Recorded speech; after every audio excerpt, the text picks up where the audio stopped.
Party people, Tony Rowe here, doing a short bit of opening analysis here. I don't know why I'm doing this video. I just thought it would be fun, honestly. I'll say that I sort of have been thinking lately about how good computers have gotten and how sophisticated analysis methods are and how big databases are, how much literature there is out there. And I was just wondering, like, how many crappy openings can I refute at my house? and I thought, why not first start with the Grob? Because it's like the quintessential crap opening, right? But people lose to it because it's tricky. So here we are. My setup is almost complete here. Let's okay, yeah. Now we're ready to go. Okay, so the Grob. Everyone pretty much knows the Grob, 1G4. And what to say about it? I think this move really sucks overall. But why does it suck? And so conceptually, let's start with, first of all, it just horrifically weakens your king side. There's this famous cliche in chess that you can't take pawn moves back, which is true. And the Grob really reminds me of this quote, actually, I was about to say, don't quote me on this. I think it's by Yusupov about the Dutch, actually. That says that in many positions, the best move in the Dutch is actually f7 to f5. Or f5 to f7, excuse me. Bungled it. The implication being that the Dutch kind of... f5 is a very weakening move, and in a lot of places you wish you could take it back. And I think with the Grob, it's the same. It's like, once you push this pawn to g4, it can't go back. Really, in many positions, like Yusupov said, you would really like to play g4 back to g3 and just play a normal fianchetto. But so your king, of course, has serious problems, and the pawn is just weaker on g4. There's like the minor benefit that in some cases maybe g5 gains some, like, an irritating amount of space. Like, an early knight f6 you might be able to meet with g5, but that's just so loose. The worst justification. And I think it's worth, for a second anyway, drawing a comparison to the orangutan or the Sokolsky, or do they call it the Polish opening too? Or some people call it Tartakower, b4. And again, the most principal move is the central move that stunts the bishop, and then after bishop b2, the b4 pawn and the e5 pawn are simultaneously hanging. And so usually, actually, black takes on b4, white takes on e5, and the game goes on. But this move actually makes more sense, which is sick, because b4 is not really a good opening move either. But the point is that at least the pawn on e5 is weak, and knight c6 can actually be met by b5, and again, the pawn is undefended. With the Grob, the g4 pawn is loose, and d5 is not hanging. So there's no real incentive for black to want to even think about knight f6 anyway. But people play it, whatever. Excuse me. So breaking down the theory, d5 would be the most principal move. That's the move we're going to play. And then there's kind of, I would say, two main positions that you're going to be looking at. The first one is if white goes bishop g2, allows you to take on g4, and then goes c4. And white's hope is that they are going to exploit the fact that this pawn is now pinned to b7 to gang up on d5. And there's all kinds of tricky trappies here. I'm not even going to show you them, because you don't need to know them, and that's just how that makes Grob players happy, and we're not doing that. We're just going to blunt the long diagonal, and then the main position really occurs after c takes d5, c takes d5, queen b3, hitting d5 and b7. Our line will go knight f6, knight c3, e6, and then white probably does best to grab on b7 and just get his pawn back. But the problem is that black has more control over the center. Again, white's king side is still wrecked. Black generally has a lead in development, and really this queen has a long way to go before it gets out. Sometimes it doesn't get out after knight b7. Okay, the second choice really is after g4, d5 to go h3 instead, which I think was eventually the choice of Michael Basman, who was like the only Grob player known to man. He wrote a book on it a long time ago. Actually, in trying to research, I don't know why I was doing research on the Grob, of course, but in trying to research this video, I was like, maybe I'll buy Basma's book. And it's like $40 on Amazon or something. It's like I could buy a legitimate chess book for that much, but whatever. Okay. Anyway, against this move, I'm recommending that you just go h5 immediately, trying to bust up the kingside pawns even further. And we'll take a look at that probably first. So I'm going to see how quickly, actually, I can just refute the Grob, like how many minutes of analysis this takes. So it's 10:17 at night right now. Okay, so let's go straight into h3, h5. And white has a couple of different choices here. He can push past, he can take, or he can just go bishop g2 to deal with the pin along the h file, so he can just recapture on g4 if you capture. So let's do, let's see. Let's do bishop g2 first. Easy enough. Takes, takes, takes, takes. Neither player can castle kingside. And then I think rather than taking on g4, which is also not bad, it's probably just better to go e5 immediately and just grab the whole center. The main problem that white has in this position relative to other Grob positions is that queen h4 is significantly more annoying when the h-pawn is missing and the bishop is on h1.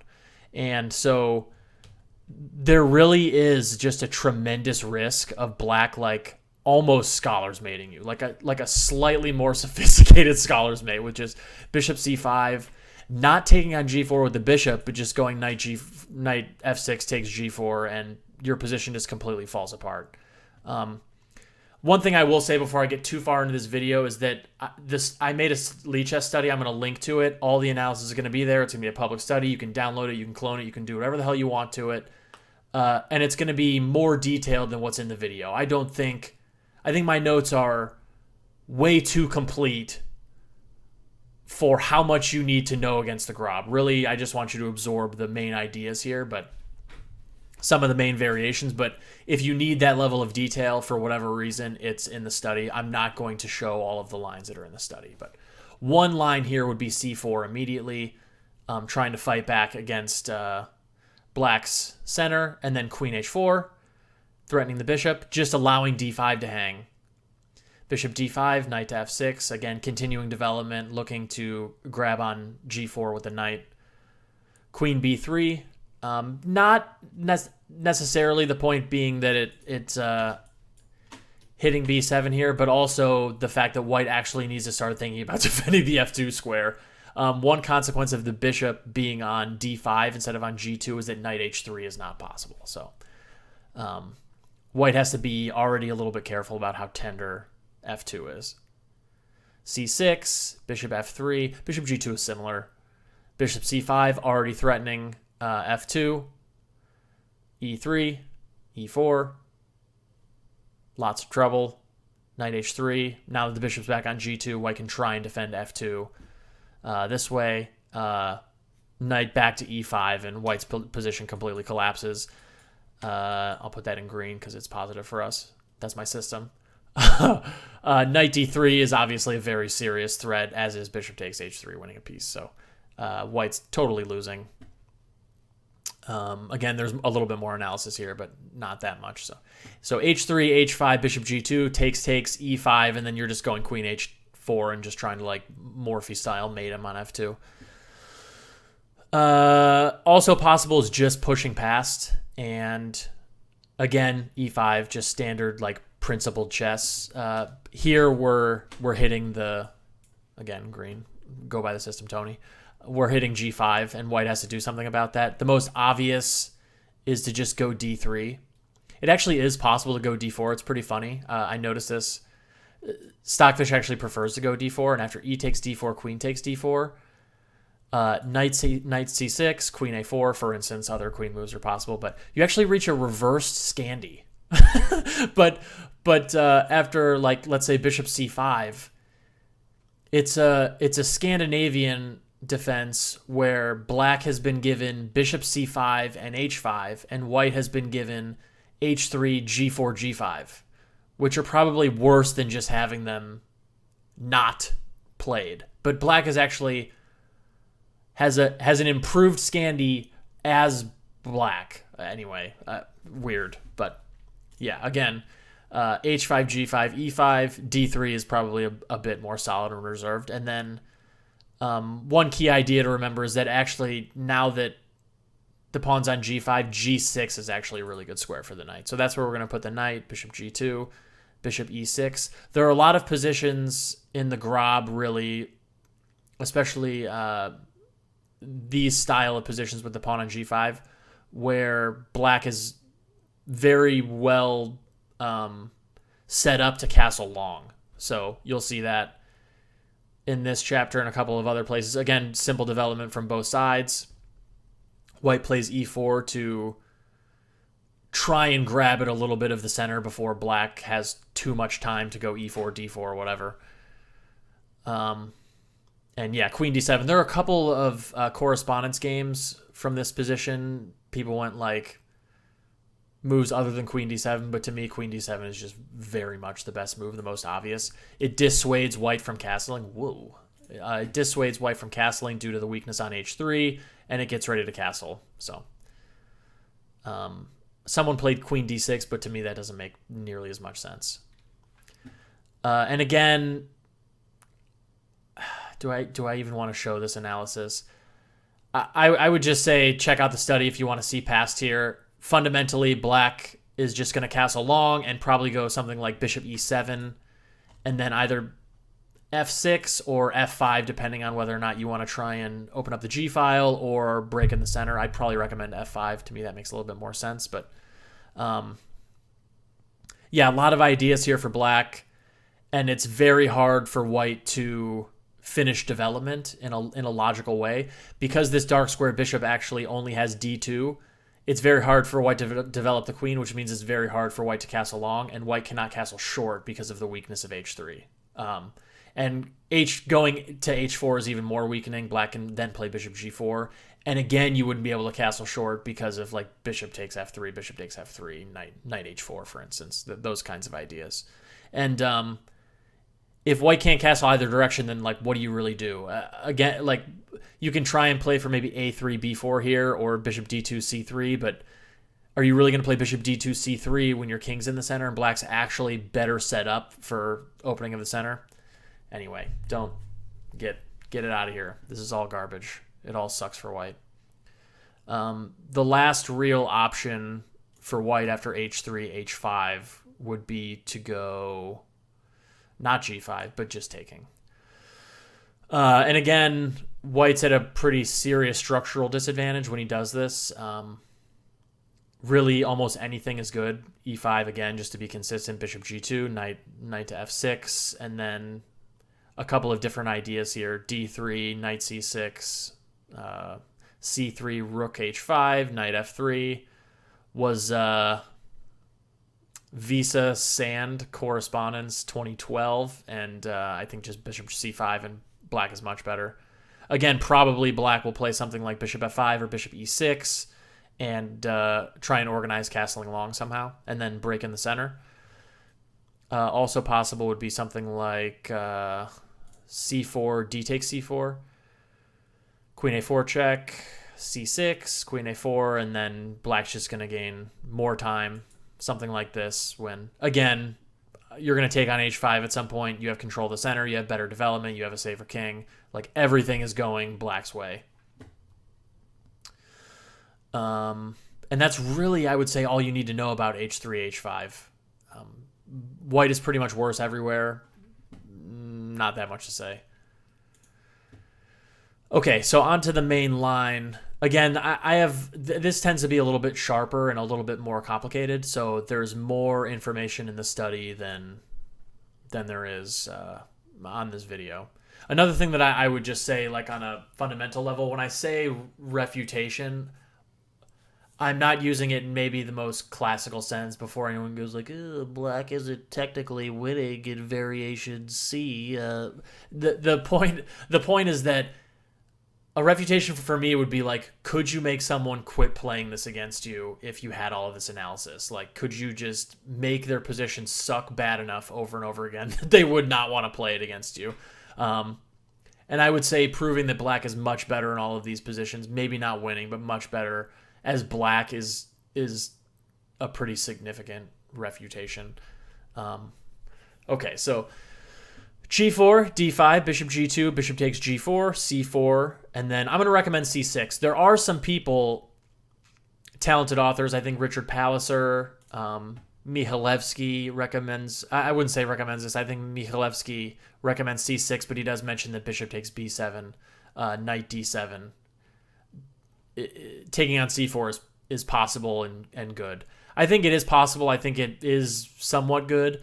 The problem, like, especially if bishop a8, queen a8, f3 pretty much force, and then black can even go like e5 here. This position is very good for black. This is probably, I don't know, what does Stockfish say here? I'm just going to load Stockfish really quick. Yeah, Stockfish says at depth 39 in the cloud that black is up about half a pawn. Yeah, I think that is an interesting variation. The problem is that white does not have to take on a8, can just leave the bishop on b7, play something like knight a3, for instance. And then I think it's a little bit less clear than the main line. But if you know that, I mean, is this a rare circumstance? But if you know your opponent plays the Grob and you know he would take on a8, then maybe this is the best way to go. But okay, but c4, c6. And then white either generally goes queen b3 right away, or c takes d5, c takes d5, queen b3. I think they're very similar and usually transposed, but we'll take a look at both. So main line, c takes d5, c takes d5, queen b3. It's orders of magnitude more important to protect d5 here, so just standard development, knight f6, queen takes b7. It is also possible to just go knight c3 straight away, and then after e6,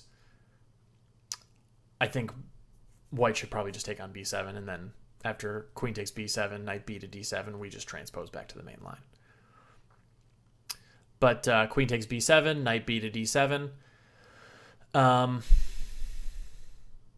And again, probably knight c3 is just the best move for white. I do note here that someone went 7 d4, and after rook b8, queen to a6. Queen takes a7, by the way, is in a lot of these variations extremely bad because of queen c8. It might not be clear right away, but queen c8 simultaneously threatens the very long distance bishop on c1, and also now that the queen does not have a6, you're just threatening rook a8. A6 and b7, excuse me. So again, like queen takes a7, queen c8, you'll see that pop up a lot in the analysis. So queen a6 and then e5, opening up the game and again getting ready to develop this thing. And white is just woefully behind in development and just uncoordinated. This is a correspondence game from 2016 that we're following. Lens Ardea Barrera. E3, bishop b4 check, knight c3, castles, and then white took on e5. And taking on e5 is natural here, but knight c5, excuse me, is just an absolute killing blow. None of the squares guarding knight d3 check are possible except f1, so white has to go all the way back, queen to f1, and then d4, letting the knight hang on f6, but of course d takes c3 is a monster threat, so white doesn't have time to take on f6, and after e takes d4, queen takes d4, again white does not have time to take on f6, as bishop takes c3 actually threatens mate. It's not just losing material, you're actually losing your king. And after bishop f3, bishop takes c3, white already packed it in. So again, pretty crappy game on white's part, but really the only real mistake that he made was 1g4 and 7d4. Other than that, well played. But okay, queen b3, knight f6, queen b7, knight b to d7, knight c3. We move on. Again, we just develop, protect d5. And white has a couple different moves here. The main ones are d4, which I think is probably a little bit more sensible, and then knight b5, threatening knight c7 check and also threatening the a7 pawn. Threatening the a7 pawn when you're this far behind in development and you've moved a knight twice in the opening could not be less relevant, but people take it. For instance, rook c8 and then queen a7. God, the stones. But Stockfish comes up with a really nice move here, actually. Knight to e4. Of course, the most blunt threat is bishop c5, hitting the queen and hitting f2 at the same time. But also there's this kind of subtle veiled point that white's pretty much forced to capture here, and after d takes e4, now that the bishop is not on g2 and the pawn is on e4, this knight actually has no squares, and so it's very, very hard for white to unravel. And again, bishop c5, and now that the knight is not on f6, another hidden point of knight to e4, queen h4 is, again, this silly plan is on the cards. So I think in the couple games that have reached this position, white's gone queen d4, bishop f5, just protecting the pawn, knight d6, trying to get rid of the dark squared bishop, queen d6, and then rook c2, exclam. And it's actually very hard for white to stop queen c8, just threatening to win the bishop. And white's position is just kind of bad. I would say analyze it for yourself, check out the game. It's very easy to prove that white's in a lot of trouble here. He just can't develop any of his pieces, and eventually black's pieces will triumph. So going back to knight b5, rook c8, white can also take on a7 with the knight. Again, not recommended. The easiest way is probably just rook b8, of course, threatening the queen, getting the knight, getting out of the way of the knight's threat. And after queen c6, queen a5 wins the knight pretty cleanly. And after queen to a6, rook b6, queen a4, queen to a8, threatening rook b7 also wins the knight. Never coming back out. So let's go back a little bit just to be clear. Knight f6, queen takes b7, knight d7, knight c3, e6, and we went over knight b5, rook c8, grabbing all the pawns. There's also just d4, which is probably the most sensible move. Probably best to just go rook b8 immediately. And then, again, taking on a7, I think, is losing. There's actually a game by Henry Grob himself against Wegmuller from 1960, a correspondence game, that went queen takes a7, and then Wegmuller did not find queen c8, but guess who does find queen c8? Stockfish. And, again, rook a8 being the threat. Now that the queen cannot go to b7, it's trapped. Queen to a4, bishop to b4, threatening to take on c3, winning a whole chess set. Bishop d2 is probably the best way to protect it. Queen c2 would run into bishop f5, for instance. No fun. And then there's this cute move, queen c4, threatening to take here, removing the defender of the queen on a4, and if white takes here, then you flick this check in first, winning a piece. Queen c2 pretty much forced, or queen d1, pick your poison, and black just bags the pawn on d4, and white's position completely sucks. Again, behind in development, worse king, no pawns in the center. For instance, h3, bishop f5, knight f3, cute, not sufficient. Queen b6, queen d1, castles, e5, and white is so much worse. Again, like, black has safer king, more pawns in the center. Like, these things never go away. You can kind of look at this position and go, like, okay, 5 pawns versus 5 pawns. Like, white is kind of sort of finishing his development, but the fact that he's missing a g-pawn, and the fact that black has all of the space in the center, and the fact that maybe black's pieces are placed more actively and more harmoniously, that kind of stuff doesn't go away very quickly. And again, something like this, like, the central component to this is so key. Like, yeah, what else to say?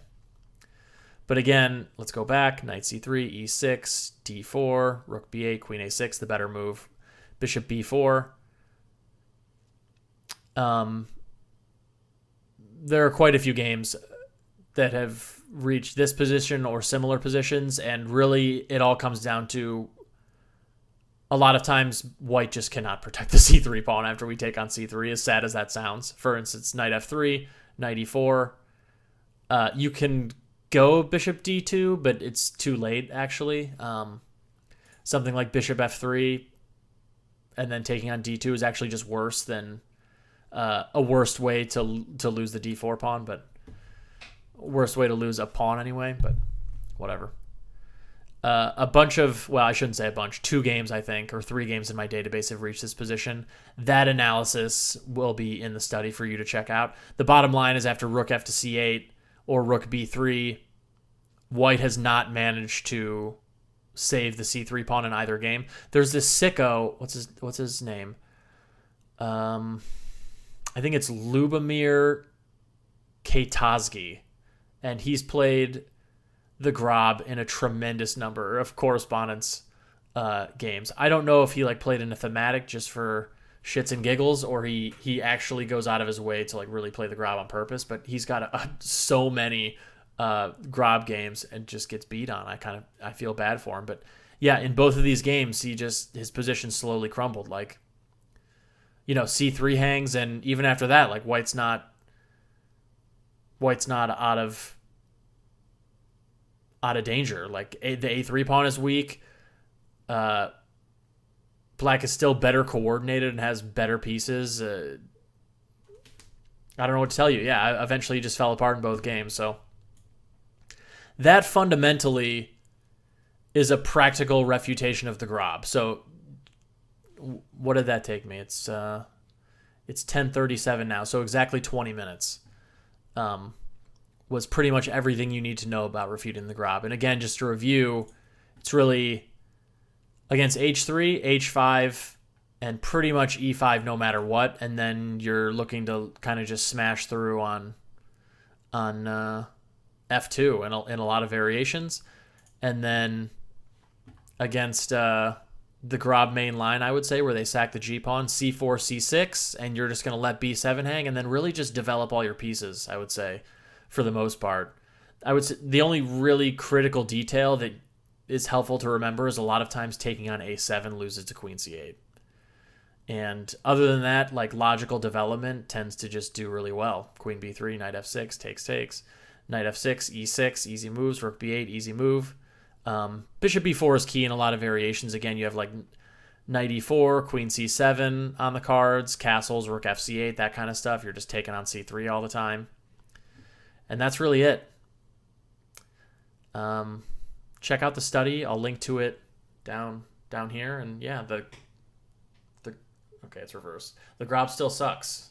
Hopefully people who are thinking about taking up the Grob and they're going to YouTube, Grob will find my video first, or will find my study first, and then go, okay, you know what? Thanks, Tony. I'm not going to play this. Let me know if you guys like this format, if you want me to tackle other crappy openings and turn it into a series. Let me know if you have a crappy opening you want to put on the hit list. I have an idea for video 2, a slightly more popular and slightly more reputable opening that's tricky, but ultimately, in my opinion, probably not that great. Yeah, let me know. Okay. I am out. It has been fun. The Grob 0, Tony Rowe 1.